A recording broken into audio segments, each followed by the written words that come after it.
We continue to follow breaking news out of Washington, D.C. of the deadly collision of an American Airlines flight with a U.S. Army helicopter last night. That American Airlines flight carrying more than 60 people, and officials believe there are no survivors. Among those killed, 2 local teenage skaters, their mothers, and 2 coaches from the skating club of Boston. Right now, we are preparing to hear from 2-time Olympic medalist Nancy Kerrigan, who you see here. She has close ties to the skating club of Boston as she offers her condolences. Let's listen in. And Paul George, a longtime club member, national champion in the sport, and president emeritus of the U.S. Figure Skating Foundation. Any questions we can answer for you? Did you know the coaches personally throughout your career, and could you reflect on the loss, their style? Well, first of all, Step up to the mic. we came here because we needed to be together.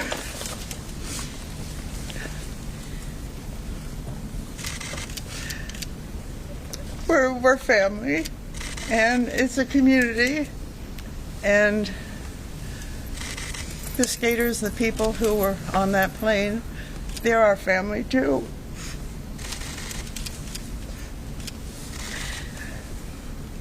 And our community means so much to us.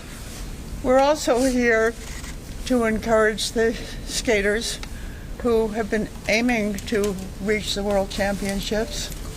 It's important for them to know we're all together. I certainly don't have any answers. I really can't believe that it happened, because I picture them right here. The coaches always stood at that entrance. The skaters just flew all over the ice, doing remarkable things, inspiring all of us. And it's to us, it's just terrible, and it's sad, and we just feel we need to be together, and that's why you see so many hugs today. Tenley and Paul, this is the second time for this club. I don't know if you remember from 1961. There's people and kind of what happened. Just bring you back. Yes, there were really 22 of my friends on that plane in 1961 on their way to the World Championships. And I'm sure I would have gone there to cheer them on, but I was in my last year of medical school and couldn't go. And I remember years later people looking at me very strangely when they were talking about that, and they thought, weren't you on that plane? And I wish the ones that were on that plane weren't. And I don't know how to handle this, and the last thing I would want to do would be a press conference, but we all felt we need to be here, and I'm glad to see you all here because that means you care and will help us all try to deal with this. And we're thinking and loving the family members who are going through such a terrible time right now. So thank you. Thank you. Paul, did you have anything you want to add since you knew the 61 team as well? Oh, would you mind stepping in closer? Sure, please. Like today, 1961 was a tragic moment. It was the day the music stopped. Very much like this. I think it made us more resolute, though, as we moved forward as skaters, young skaters. I was 19 at the time. It took time, but we came back, I think, stronger, better. This is a club of excellence. It has been for over 100 years. We have produced countless talented skaters. You have some right here in Nancy, in Tenley, and Elin. I think we will continue to do it. We, of course, today think of the families, think of the athletes, and that's as it should be. What went through your mind when you heard about the crash? It was a very vivid reminder of 1961. My wife tapped me on the shoulder at 6:30 and told me, much as my father had done 64 years ago, at about the same time of day. Very vivid memories come back. as Tenley said, we lost a whole group of friends. We all grew up together. We skated together, trained together, even went to parties occasionally together. So how do you process such a similar tragedy happening to people you care about in similar circumstances? Well, I think as with anyone who has losses, is we first of all think and pray and hope for them and for their families.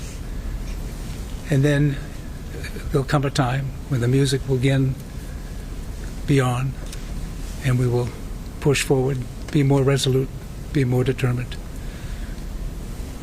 How does the club come back from this now? I think we grieve, as we all are doing. I think a number of you have expressed similar feelings to us today. We will honor the athletes, honor the families, but I think we also will encourage people to come back and get back on the ice, get about their lives, be more focused if ever. We will survive. Sir, can you tell us if these families have been a part of the club for a long time since their children were small? I'll turn that to Yes, Doug. easily several years. Max moved here in 2017 with his parents when they joined the club as coaches, so he's been here for 8 years. Coaching, we're here for 8 years. We wooed them away from a program in Connecticut to be part of our high-performance Team USA building program. It was a great decision, instrumental in so much of what they've done. Vadim and Jenya were developmental coaches, which means they took kids as they came into the sport, and their focus, very much the St. Petersburg method out of Russia, was to build kids from an early age with the proper discipline and techniques that would carry them through the sport forever. And they were very good at that. The Hahn family, we watched Gina just grow up here from just a tiny little tyke into this amazingly mature 13-year-old who you wouldn't even think was 13. A great performer, a great competitor, and off the ice, a great kid. You know, I think as we would say, or some circles would say, raised right. Just a really good kid, great parents. And we talk a lot about the athletes, but I think we're going to miss their moms as much. Just really good people. Nancy, what's your reaction to this tragedy, and how do you process it? Can you step to the mic, please? Yeah, much like everyone here has been saying, is not sure how to process it.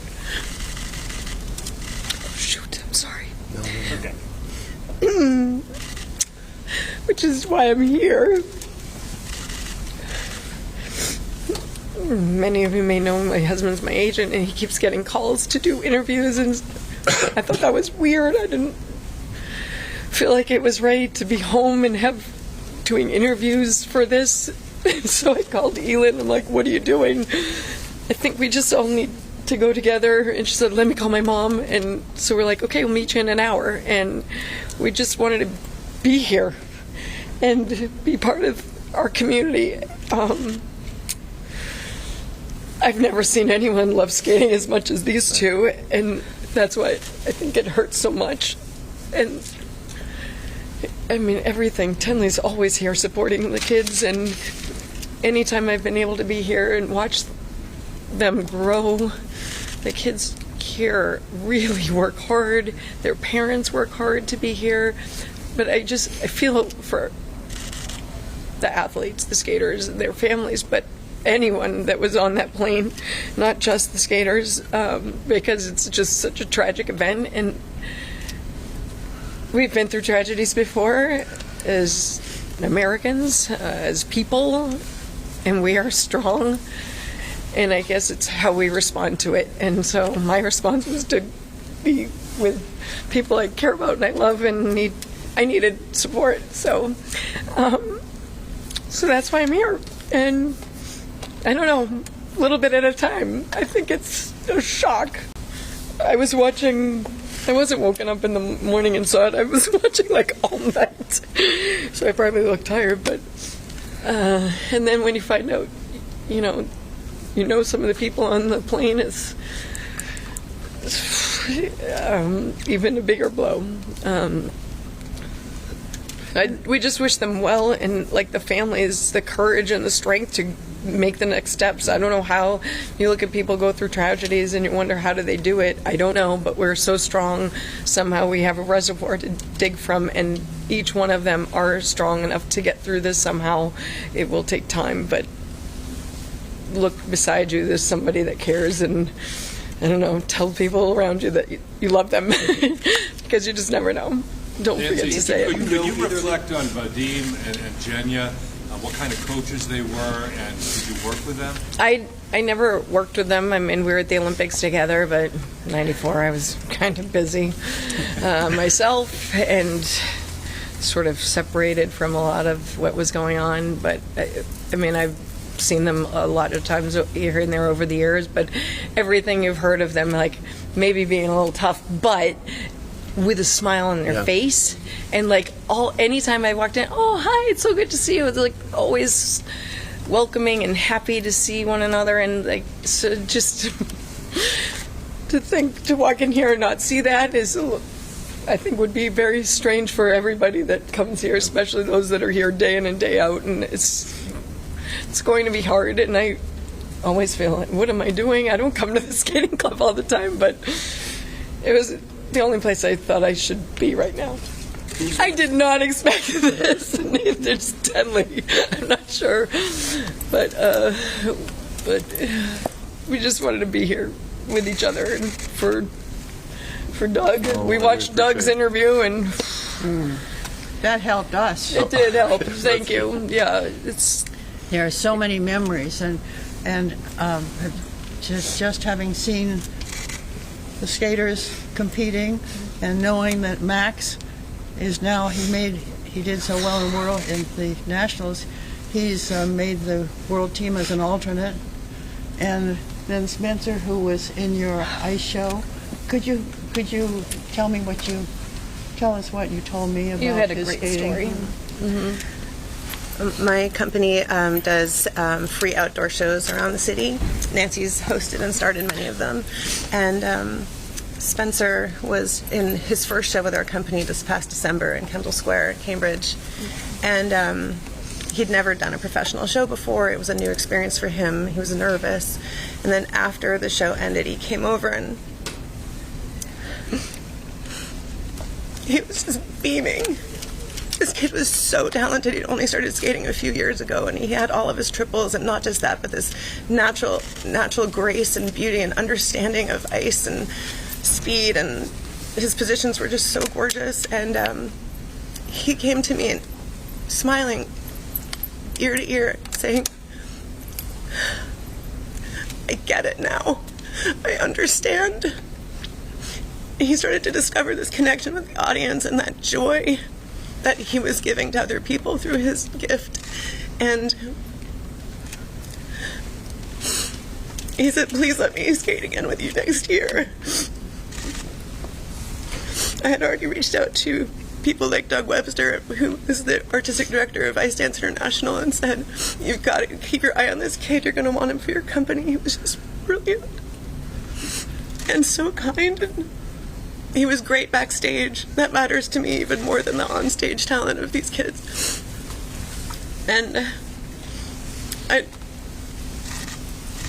we watched him here.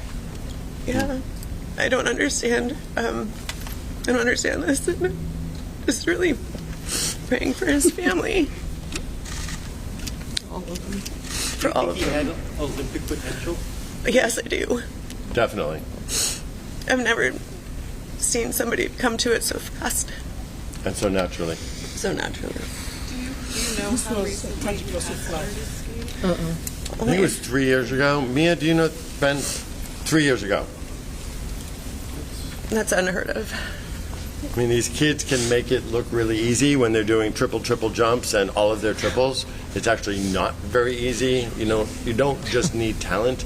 You need to have a lot of hard work to get there. Grit. And for him, and grit, thank you, and resilience. And for him to get there in 3 years, that's why I refer to him as a phenom.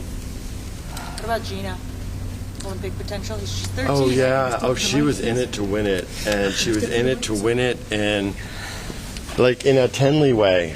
Full of grace, a serious competitor, but so nice about it and so supportive of her fellow competitors. Just a delight. But for a little 13-year-old, just full of grace. And I want to say one other thing about Vadim and Genya, because I refer to them as being strict, and I think what I really mean to say is they had high standards, because they were incredibly kind. Mm-hmm. They were so kind, but they had high standards. And the combination really worked with their kids, because they felt the support, but they also knew where the bar was. And I have to say, for me as CEO here, I could not walk into this arena, see them for the first time that day, and for them not to come over, shake my hand, and thank me for the opportunity to be here, which you don't always see. Just very grateful and generous with their feedback.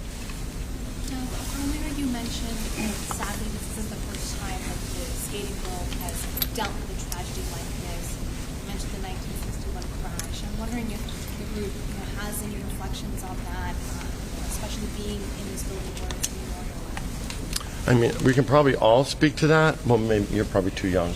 Thank you. I grew up in the shadow of that. So the crash had happened before I was born, but my mom had me skating at a very early age. And even as a little 4-year-old, as a little 3-year-old, I knew something terrible had happened. Folks weren't talking about it, but there was a pall. There was like this black energy in the arena at the old facility at 1240 Soldiers Field Road. And as a little kid, it was like the terrible awful that you couldn't talk about. It was that devastating, and I just knew not to ask about it, but I could viscerally feel it. I think we'll see how we move forward here. The fact that we have no skaters on the ice right now and no coaches is not because we asked them not to come.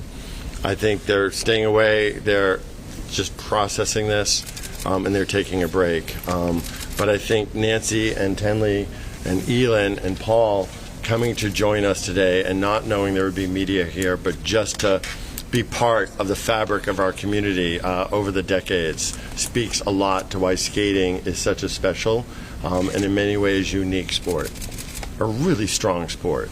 I will attest to that, going through something tragic, not like this, but myself, that the communities stood behind me, and I'm grateful for that. And so it's my turn now to hopefully be here. I'm not sure what it is to do. Maybe get someone a cup of coffee, but a hug, I'm here for hugs. I don't know. It's just, I want to be able to give back what I feel like I got. Nancy, so many people see figure skating as hyper-competitive. Oh, thank you. Can you see other figure skaters other than competitors? Obviously today, even though perhaps you didn't personally know these people, you feel a connection. So skaters just don't see each other as somebody else to beat on the ice, do they? But I think there's like a camaraderie. We spend a lot of time focused on yourself or your team if you're a para dance, but you're in the cold, not so much here, but a lot, hour after hour. So there is like this, you don't have to know everybody to feel that connection. We've been through the same thing, that training, that rigorous schedule of falling over and over and somehow picking yourself back up, which is like the main lesson I think learned in skating is you get back up. Keep on trying, and even when it's hard, you get back up. Even when you're crying, hurt, pain, you get back up and move forward. It's not easy, but that's what we all have to do now together. Could you reflect on what this loss means for the sport, too? To lose coaches like that, to lose just up-and-comers like that, what that means for the sport. Does anybody want to start on that one? Is there more than just here? I would say, first of all, that the sport will rebound. It always hurts to lose coaches of the talent we lost. In 1961, the same thing happened. We lost some very, very outstanding coaches, but coaches came up and worked harder. To Nancy's point, Nancy went through a very tough time. She had great resolve in 1994 and came back. Tenley around her Olympic time, as you may recall, had an injury, if I recall correctly, Tenley, but she fought back. Skaters are resolute. The other thing I would say is that we're part of a larger sports community. I've heard today from the president of USA Hockey, the executive director of USA Hockey. I've heard from countless people in other sports. We band together. We're a family, not only of figure skaters, but of sports men and women. So I think we will very much rebound, and we'll get some coaches going. Nancy, you spoke about the coaches a little bit. Are there others that were lost that you would like to share anything about it that you knew personally? No, I don't know. Not of your generation, no, really. Yeah, no. Okay. There obviously were more, I think, on the plane that weren't from here, but other skaters. So our community's not that. It's pretty small. I think everyone's talked to people in different parts of, like Washington and Virginia, and it's not just here that's hurting. And and it's not just in these specific places. Every rink that has skating has some, I'm sure, some feeling towards this. It's tragic.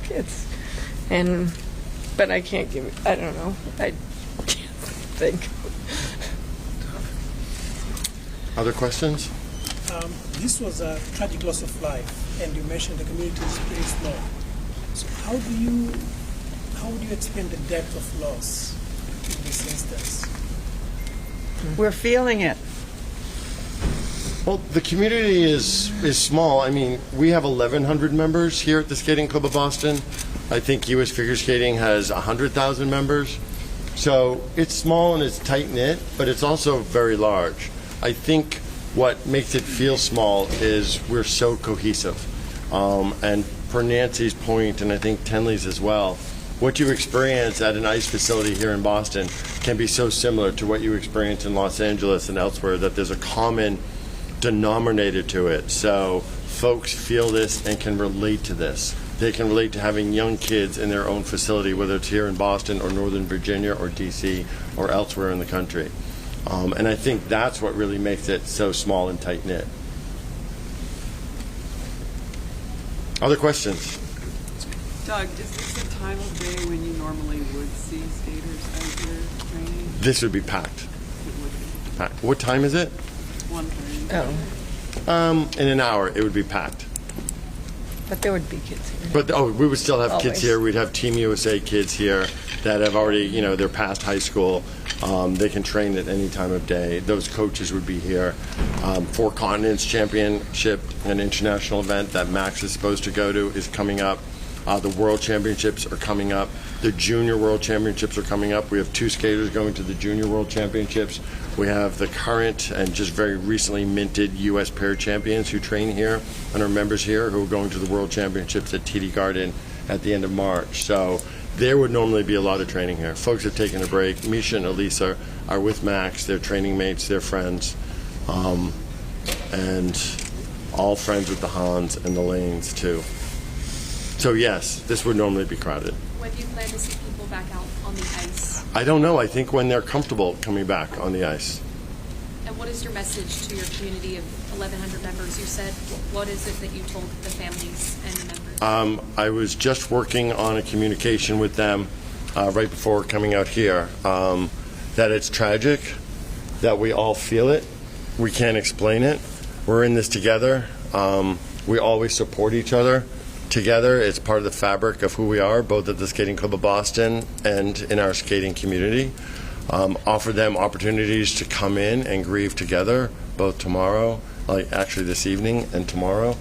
And so we'll put that out there and see how our members respond. I can tell they're feeling things. I think I mentioned earlier, I just can't get to all the texts and emails that I've been getting. And it's heartwarming, and I feel bad that I'm not responding as quickly as I might like. But it really does feel good to know that so many people from around the world and around this country really care. And they care about this club, but they care about the sport, and they care about the athletes. And that's really why we're a tight-knit community. Could I just say that I think what we'll find is that the skaters will come to the ice and skate as part of the healing, because when you skate, it's an expression, and I think that it will help them to be together on the ice. Agreed. Yeah, and that's what I was just thinking, this similar, that we all grieve differently, and I just urge them all to be patient with each other, because someone might want to get out there and just practice like it was last week, and someone else might feel like that's not appropriate, but we all grieve differently and at different times and in different ways, and we just have to be accepting, like, that's how they're dealing with it. They just have to go, and somebody else might not be able to step back on the ice for a little while, and that's okay too. Like, just be patient with one another and be there to support one another, whichever way they choose to deal. And I think for me, as the leader of this organization, it's my job to make sure our ice is occupied and is at capacity. But I have to tell you that this ice being empty and this arena having gone silent, it makes me feel good. It makes me feel very fitting that it's not business as usual here. So I'm glad to see the facility empty. It's almost eerie, but I think it's fitting, and I think it's respectful. Mrs. Nancy, you skated here. What was it like coming back and seeing it so quiet and reeling with loss? I skated and trained at the old facility, not here. It was very different than this. But so I didn't come back and skate here, but I said the same thing as Doug just said when I walked in, and it was kind of like, we went upstairs and it was silent. It was eerie. It just is a little strange to be in, and in this ice rink. Other ice rinks, there's not figure skating all day, and here there's figure skating, and there's always music, and we perform to music. It's emotional, and sometimes that may make it harder for some, because you hear the music and you start emoting, and it can just pull out all these feelings, and so it could be challenging to get back out there. That's okay. Just a little at a time, and just do what we can and be there. As I say, we just have to be there for one another. But I think to be here, I don't come here that often, and I just didn't know what else to do. So I just thought I needed to be with some friends. Paul and I have been through a lot together, and Tenley and I lately more and more. So I've always felt support and encouraged, and I walked in and I saw Anne, and she's just, there were lots of hugging, and I think I needed that. So thanks for having me. I said, I hope I didn't throw a wrench in. We're just like, we're showing up, but we just all needed to be here with you. Thanks. Other questions? Thank you, folks. Again, we appreciate your interest and support. Thank you. I have a list of all the names and spellings. Now, you just finished hearing from the Skating Club of Boston in what was a very emotional press conference. This is following the breaking news out of Washington, D.C. that we have been staying on top of since last night of the deadly collision of an American Airlines flight with a U.S. Army helicopter last night. Now, among those killed were 2 local teenage skaters, their mothers, and 2 coaches from the Skating Club of Boston. Now, the Skating Club says that they want to honor the victims, they want to honor the families, because as one of the members said during the press conference, they are family, and the Skating Club of Boston is a community. And so right now, it's just really important for them to know that we are all together.